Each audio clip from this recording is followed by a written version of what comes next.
Hi, I'm Don. Welcome to my channel. Today we do some basic terrain painting and also I'll share some tips on how to use the Vallejo Still Water.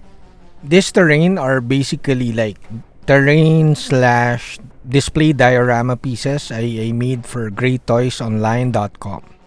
First tip for using still water, you should use, like I prefer using white stone over the primed surface of the blue foam because still water as it cures will kinda heat up and it will eat up the primer. I did not do this on my first attempt of doing a swamp terrain and it was nasty, super nasty. The still water kinda ate up the primer and even the painting with mecha colors, I think. Anyways, it ate up all the paints and it revealed, like, I wrote a water on top of the blue foam and it revealed the water writing. Really nasty stuff. So now you could see in the video I'm applying a second layer of white stone. This was able to protect the primer underneath and of course the blue foam. So you have to do this if you plan to use the still water. I let the white stone dry for like overnight and then we move on to painting the side, the rock work of this swamp terrain. We start by painting German gray, a very dark gray, and if you've been subscribed to this channel, I don't like painting the base color on top of the black primer, so I like to use a darker color before I do the base color. Now we dry brush dark sea green. It's a nice medium gray color. Well, of course you could use medium gray too, depending on what you have. Just use any medium grayish color. Also, if you've noticed, I did not go for a natural, like, realistic look for the rock work. It looks a bit cartoonish and anime-ish because it's going to be used for action figures. So once happy with the dry brushing of the gray paints, we now airbrush chipping brown. Of course, you could hand paint this, but I'm working on multiple pieces of terrain and I want to speed up the process. Thus, I decided to airbrush. Other than being extra durable and scratch resistant, I like working with mecha colors because they're so easy to use. They're so easy to use with the airbrush. Or I don't know if it's me being very comfortable using them, but I find them so easy to work with.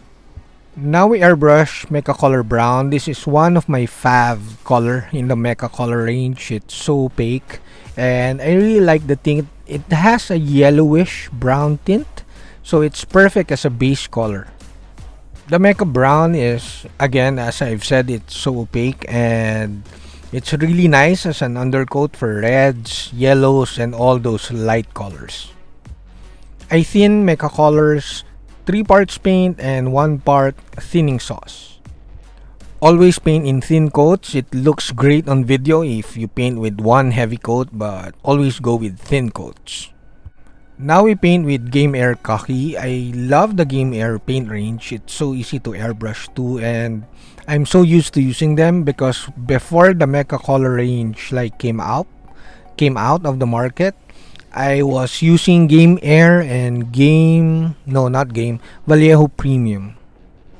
I'm painting this in lesser areas, giving a bit of shading on the groundwork. Don't worry if you overdo this because you could always tone light colors down with washes.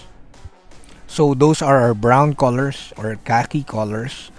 You don't really have to use so many colors in terrain painting, but I like using all this paint so that when people ask me or ask us, we could recommend some colors to them.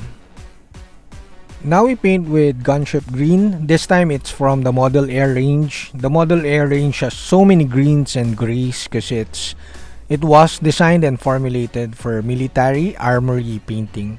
I don't use it as often, especially on Gunpla, because it's not as durable as Game Air and especially not as durable as the Mecha color range.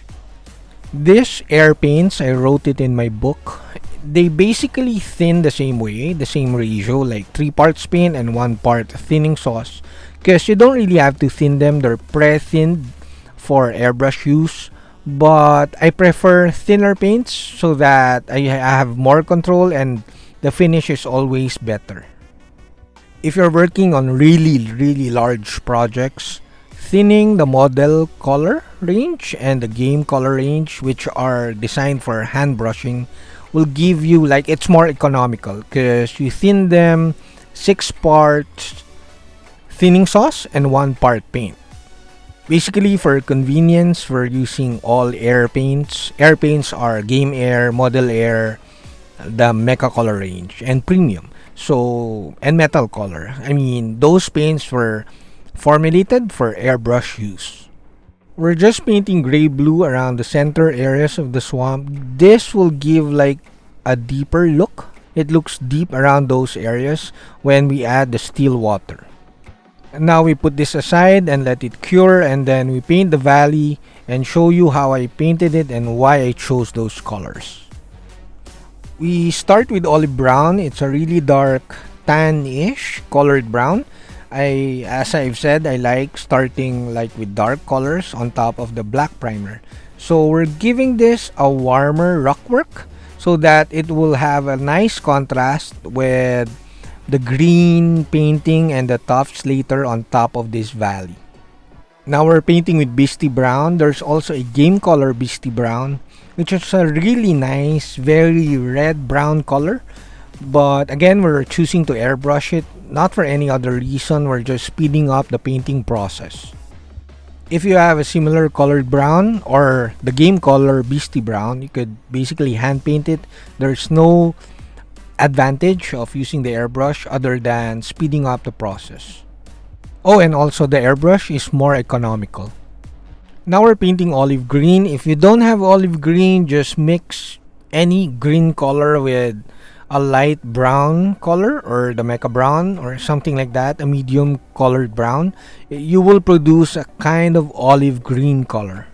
We're creating patches of olive green here. I like painting like a base color of green, dark green, olive green, before I put on the tufts. It's kind of like moss or lichen or stuff like that before you actually put tufts and lighter green colors. Again, no huge advantage of using the airbrush here. You could dry brush these colors on top of this terrain and it would look as good. Now we're painting dead flesh. Dead flesh will make the pathway look really sandy and dry, so it kind of creates a nice contrast with the greens. I painted the dead flesh around 2 or even 3 thin coats. Make sure to let dry in between coats.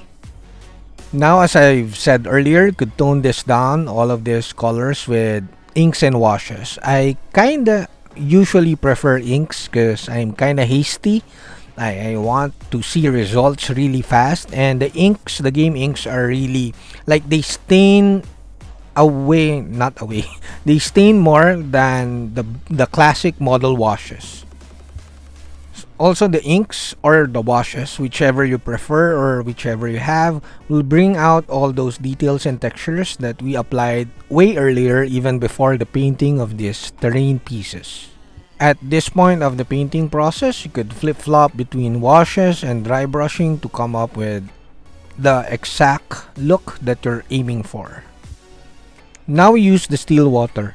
Never ever exceed more than 3 millimeters of applying still water. This is not like those resin stuff that you could pour in really thick, like cupful thick water or resin.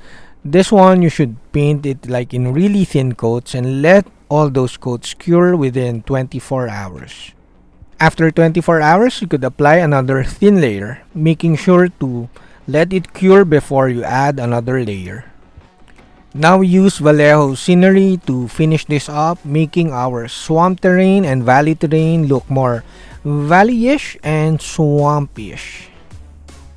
I'm using wood glue here to fix the tufts, but you don't have to. They have self-adhesion, but I want this extra durable for the client, so I'm adding wood glue before putting the tufts.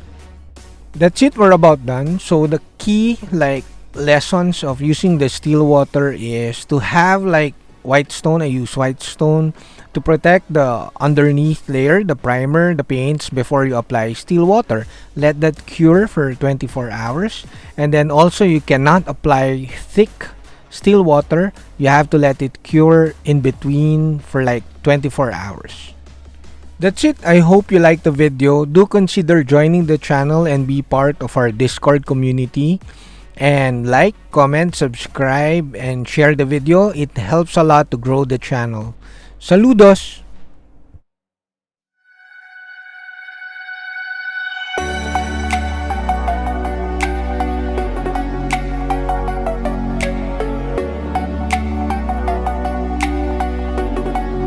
Hi, I'm Don. Welcome to my channel.